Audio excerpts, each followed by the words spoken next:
النهارده هنعمل مع بعض بطاطس بالكريمه. بسيطه جدا جدا وسهله قوي، ومكوناتها كلها متوفره، وكلها مش صعبه خالص، وحتى البهارات بتاعتها قليله جدا جدا، وبجد طعمها فوق الخيال.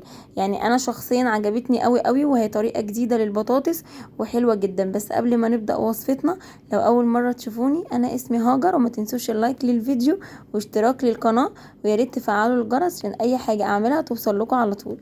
دلوقتي انا عندي 3 حبات كده من البطاطس، اللي هما 3 بطاطسيات يعني. وعندي نص مكعب من الماجي، ومعلقه صغنونه من الفلفل الاسود، ومعلقه ملح، ومعلقه بصل بودر، وبصلايه كبيره متقطعه جوليان. تمام. لو عندك بصل ابيض يبقى تمام احسن كمان.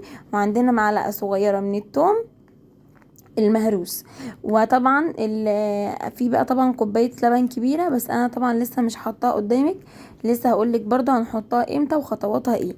دلوقتي هجيب الصينيه كده او الطاسه براحتك، حسب ما انتي هتسوي يعني. هحط فيها معلقتين كده من الزيت حلوين لحد الزيت ما يسخن معايا. بعد كده هنزل عليه بقى بالبصل المتقطع جوليان ده. عايزه اقول لكم يعني الطريقه دي انا بصراحه كنت نفسي فيها جدا، وقلت قررت ان انا لازم اجربها يعني. بس بصراحه عجبتني قوي قوي قوي، يعني خطيره بجد.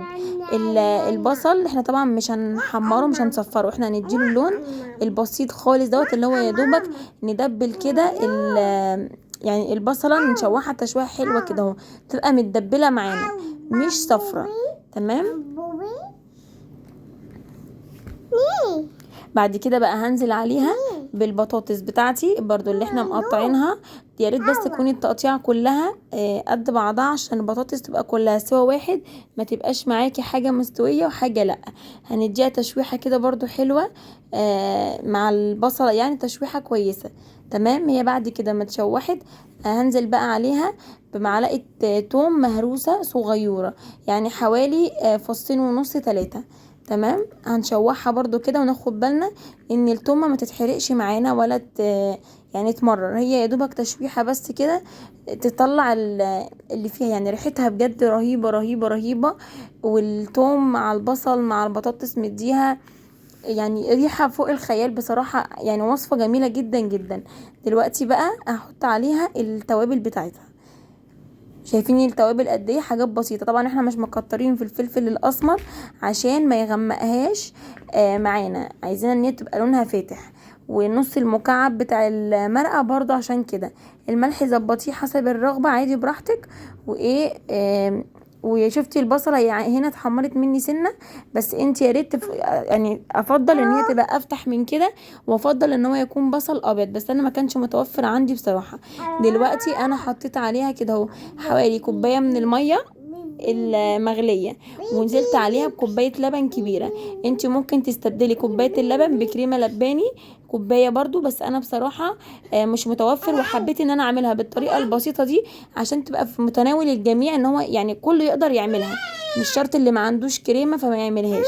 سبتها بقى على النار لحد ما غليت واستوت خالص البطاطس معايا. بعد ما استوت بقى خالص كده اهو معايا زي ما انتم شايفين بالشكل ده، هروح بقى حطاها في الطاجن. وممكن تدخليها على فكره بالصينيه بتاعتها عادي زي ما تحبي، بس انا بحب اعمل يعني الاكل والحاجات دي في الطواجن البايركس دي. ادخلها الفرن بقى، هشغل الفرن والشوايه، هتاخد غلوه من تحت كده بالفرن يعني، وفي نفس الوقت تتحمر على طول من الشوايه. وده كان شكلها بعد ما طلعت، بجد طعمها رهيب رهيب جدا، وبتتقطع معايا هي بمنتهى السهوله ومستويه ورهيبه قوي. بجد الوصفه دي يا جماعه ممتعة جدا في الاكل ولذيذة جدا. تحبي تعملي معاها رز بشعرية او اي نوع تاني، بس انا بصراحة فضلت الابيض كان معاها. ان شاء الله الوصفة تكون عجبتك، واشوفك في فيديو جديد بوصفة جديدة. باي باي.